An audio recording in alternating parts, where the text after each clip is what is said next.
है supreme court के अंदर बाकायदा तौर पर हम ये इस्तदा करें, दरख्वास्त भी दी है कि सिविलियन का मिलिट्री ट्रायल जो है वो शुरू हो गया है।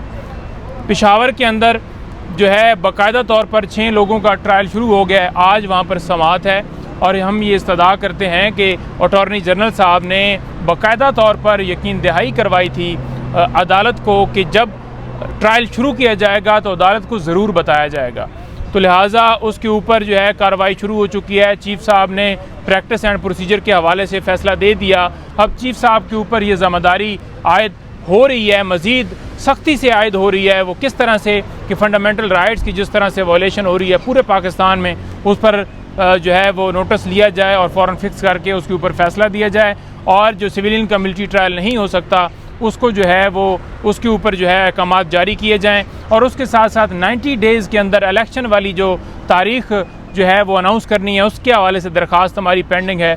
तो उसके ऊपर लाजमी जो है वो फ़ैसला देना चाहिए, तभी इंसाफ के तमाम तकाज़े पूरे होंगे। जी, कल के फैसले के बाद काम उल्टा पड़ गया। मैं वो दूसरा वायरल लफ्ज़ इस्तेमाल नहीं करूँगा। कल के फैसले के बाद नवाज शरीफ बढ़ गया है। हाँ जी, सादा लफ्ज़ में जो आप इस्तेमाल करना चाहते थे, ये लीगल वर्ड उसको जब खबर मिली होगी ना कि आपकी नाअहली जो है उसके ऊपर आप अपील नहीं कर सकते, तो उसके बाद जो उसके प्लेटलेट्स हैं वो एक दफ़ा दोबारा गिरे होंगे और वो सिर्फ अब शो करवा रहे हैं कि हम इस फैसले से बड़ा खुश हैं। जो फ़ायदा लेना चाहते थे इस तरमीम से कि उनकी जो नाअहली है वो ख़त्म हो जाएगी, जहांगीर तरीन की या नवाज़ शरीफ की, तो ये जो है पूरी कौम के लिए खुशखबरी है कि उनकी नाअहली जो है वो बरकरार रहेगी।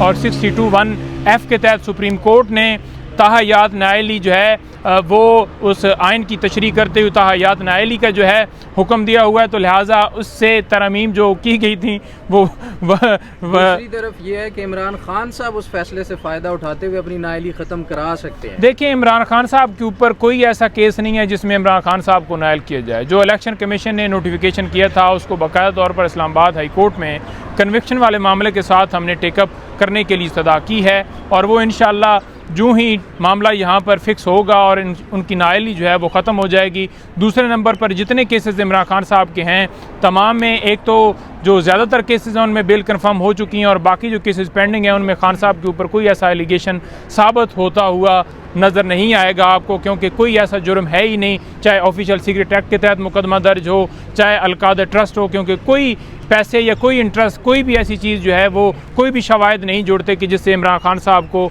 इन तमाम जो है वो चीज़ों से फ़ायदा हुआ। अच्छा नईम जोधा साहब, गुज़श्ता रोज़ गौहर अली खान साहब गुफ्तगू कर रहे थे हमसे और वो कह रहे थे कि इसी माह खान साहब बाहर आ जाएंगे। बहुत ने देखिए, मैं बड़ा इसके ऊपर गौर साहब ने बिल्कुल ठीक फरमाया था। उसकी रीज़न ये है कि क्योंकि ये केसेस पॉलिटिकल हैं, लीगल अगर देखा जाए 1 मिनट के लिए भी अगर अदालत ये बैठ जाए लेकर सारी चीज़ों को और सारे केसेस को, तो अगले घंटे में इमरान खान साहब बाहर हों, क्योंकि कोई केस ऐसा है नहीं जिसमें इमरान खान साहब को जो है वो कैद रखा जाए, उनको जो है जेल के अंदर रखा जाए। ये सारे केसेस जो हैं वो झूठे हैं, बोगस हैं। बाहर से धमकी मिलती है, बजाय ये कि हम जो है उनको जवाब देते। हमने अपने वज़ीर-ए-आज़म को इस धमकी के ऊपर गिरा दिया और उसके साथ साथ उसे जेल में डालकर FIR अमेरिका को पेश कर दी कि ये लें जी, आपका जो नेशनल हीरो था उसको हमने अंदर डाल दिया। लेकिन इस वक्त पॉलिटिकल सिस्टम हो, जो कि आपने कहा